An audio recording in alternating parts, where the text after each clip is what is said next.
Welcome to the Lit Lounge, the literature lounge where literature is what we talk about, what we love, and literature encompasses all things. And it being a time we focus and think about Reverend Dr. Martin Luther King, we thought it would just be perfect timing to sit down with civil rights activist, attorney Areva Martin, the author of Awakening, another one of her bestsellers. Areva Martin, thank you for joining us in the Literature Lounge. Thank you so much, Tracy. Pleasure to be here. Thank you. Well, I'll tell you this, let's get right into it because we want to keep it brief. We want to just glean those pearls of wisdom. And the reason why I wanted to talk specifically about your book, Awakening, because to me, chapter 7 says it all when you talk about the closed door. Why is that important? Because Reverend Dr. Martin Luther King clearly opened doors for all humanity. And that's what we talk about. That's what we're celebrating. We see everyone posting quotes, things that that allow us to reflect. But it all centers around opening doors. You talk about the closed door, and you talk about you can't lean in to a closed door. Let's start there. You're right, Tracy. So many people always think of Dr. King only in the context of what he did for civil rights specifically around African Americans and opening doors for Black folks in the Black community. But if you study Dr. King, you know that Dr. King was about lifting up all marginalized people, all disenfranchised. And and the leadership that he demonstrated around civil rights for African Americans and people of color was the model that activists use, female women activists who were fighting for equality for women, for individuals with disabilities. They also use the model of Dr. King in fighting to open doors for those who have disabilities. So when we think of Dr. King, you know, he was so much bigger than what we often have been taught in schools. We know that his history is often whitewashed. They paint him as this nonviolent activist who was nonviolent at any cost. And what we know was Dr. King was radical in many ways. He saw a place for civil unrest. He saw a place for being on the outside. And near the end of his life, he was indeed an outsider as he spoke out against the Vietnam War, as he spoke out against poverty, as he led the Poor People's Campaign. So Dr. King had many, many layers, and as all people, he evolved over time. Unfortunately, his life was taken away, you know, way too soon. But he left us a legacy. He left us a blueprint on how to fight. So in Awakening, that chapter in particular is also one of my favorite chapters because I think for so often women have been told that there was something wrong with us, that we weren't working hard enough, that we weren't doing enough.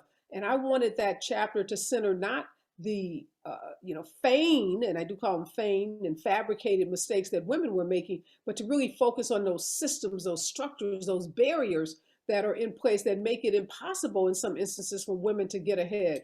And highlight the need to dismantle those systems in the same way that Dr. King throughout his life fought to dismantle systems of oppression.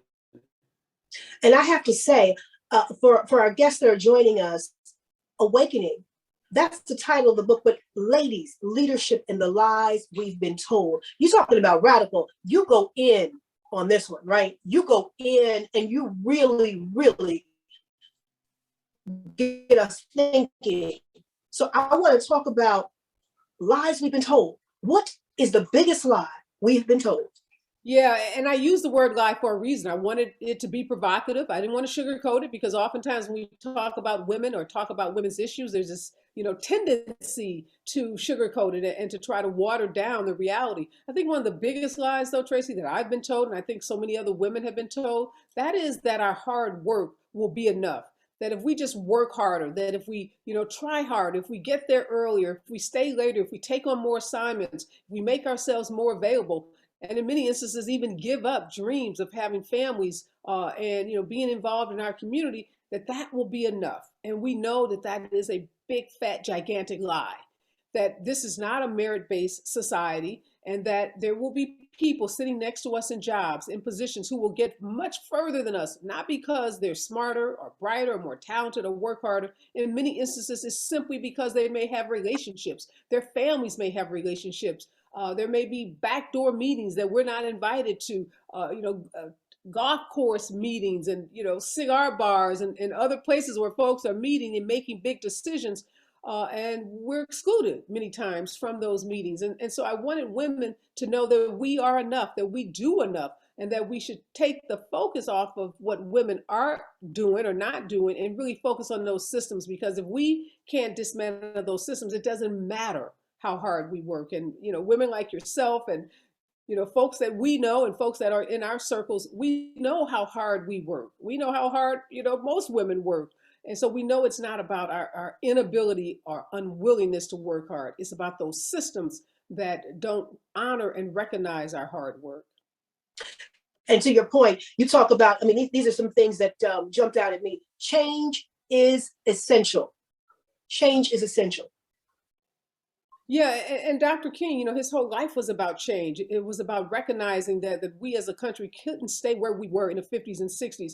And in many ways, we are at an inflection point. We think about Dr. King and that, that tremendous speech, I Have a Dream speech that he gave, and the folks that he brought to Washington in the 1960s. And then we juxtapose that with what we saw January 6th just last year, and think about the people that came to support that speech, that stop the steal speech, that speech and rally that turned into one of the biggest acts of domestic terrorism, the insurrection as it's been called. So we are in some ways full circle back to what Dr. King talked about. How do we realize, the principles that this country is founded on, the principles of equality? We are still every day in a fight for that, to live up to those principles. And you talk about the fight for equity. There is a difference between equity and equality, and you break it down in Awakening. Can you shed light on that for us today? Yeah, and we've been talking a lot about equity over the last 18 months after the murder of George Floyd, and trying to educate people on the differences. I'll give a quick little example. You build two grocery stores in a neighborhood.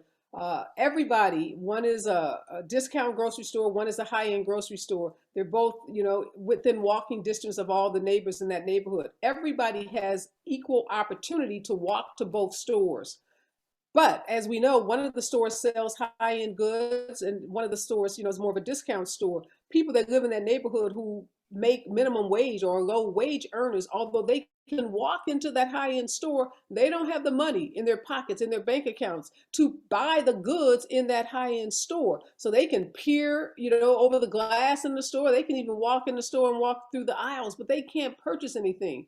Equity is about increasing the wages of those individuals that live in that neighborhood so that they can go into that store and have the same opportunity to purchase goods as their neighbors who, because have not been subjected to systemic racism for decades, have the money to go into that store and purchase. So equity is about evening the playing field, giving us an opportunity to not just walk into the store. So we can walk into a lot of stores, but can we participate? Can we partake? Can we purchase? And that's what equity is all about. It is looking at those historic and systemic wrongs that leave us in this place where we can walk in the store, but we don't have the money in our pockets to make a purchase. So that's the difference between equality and equity. Thank you so much. Thank you for clarifying, and thank you for helping us really understand, because I call it impact, and that's how I measure it. What impact are you making? What impact have you made? Because you need to be able to measure the success. You need to be able to measure sitting at the table. In fact, let me just jump to that. I love when you break it down, talking about not only having a seat at the table, but also being able to set the arrangements at the table. No, absolutely. And all too often, women are told that, we're doing fine. And you'll hear even some people say, well, what are you all still complaining about? You can work, we have a vice president that's a female. We have, heads of offices. We have a speaker of the House, and they point to these women who have been incredibly successful. And I have a whole chapter at the back of the book where I also highlight the successes of women. So I don't want people to think, that, I gloss over the progress that women have made, because I don't. I do acknowledge those women that have, and there are lots of successful women.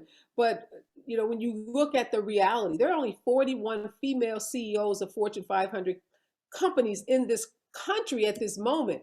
Only two of those women are African American. So there's something wrong with that math.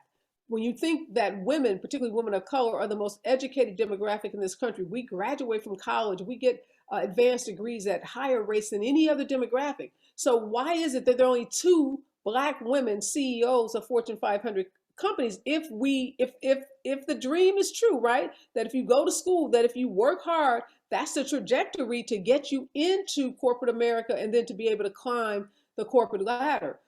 So again, we've been let in the door, but we're still not at the place where we're able to set the table. We're still not at the place where we're able to see the parity. The numbers don't work out. I saw a recent study too with female doctors, physicians, that the investment that they make, hundreds of thousands of dollars in medical school, 5-7 years of their lives, and over the arc of a career of a female physician versus a male physician will make $2 million more than female physicians, just by virtue of being a man. Not because they're smarter, not because they're more skilled at the providing medical services, but just because of the barriers that female doctors will face in their careers. Those are the kinds of numbers we have to talk about. Those are the kinds of disparities that we have to continue to confront and ask the question, why are we willing to accept that? Are we willing to send our daughters to medical school knowing that they're going to go into a career where they're going to make $2 million less than men? I submit that we're not, that women aren't.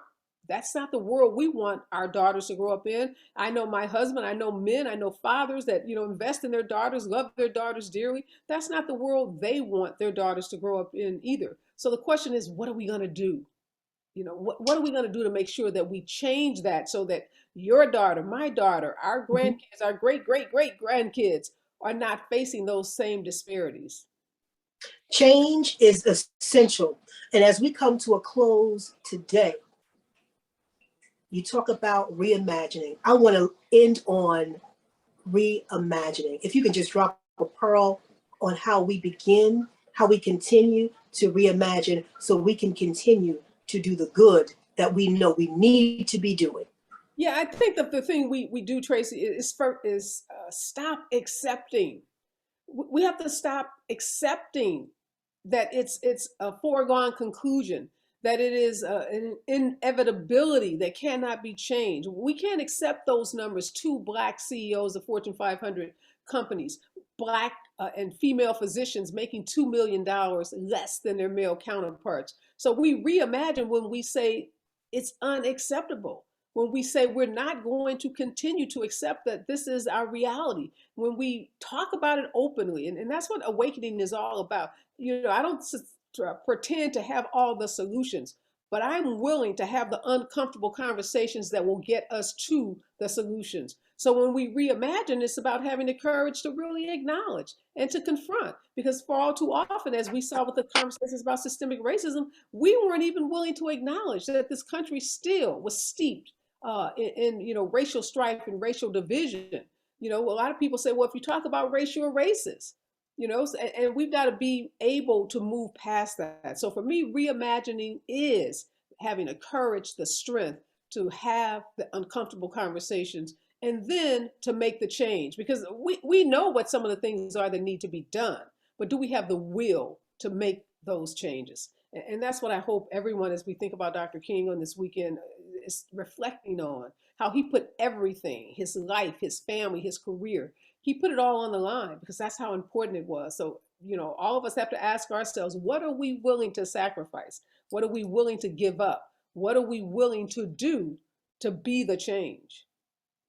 Areva Martin, thank you once again. Every time I sit down with you, every time I hear you speak truth to power. We see you on television. We get a chance to read your books. And thank you so much for continuing the work, and keep doing all of the good that you do. And thank you for having the uncomfortable conversation. Areva Martin, thank you for being in the Literature Lounge. We'll see you soon. Thank you, Traci. Let freedom ring. Let freedom ring. From the mighty mountains of New York. Let freedom ring from the hiking Alleghenies of Pennsylvania.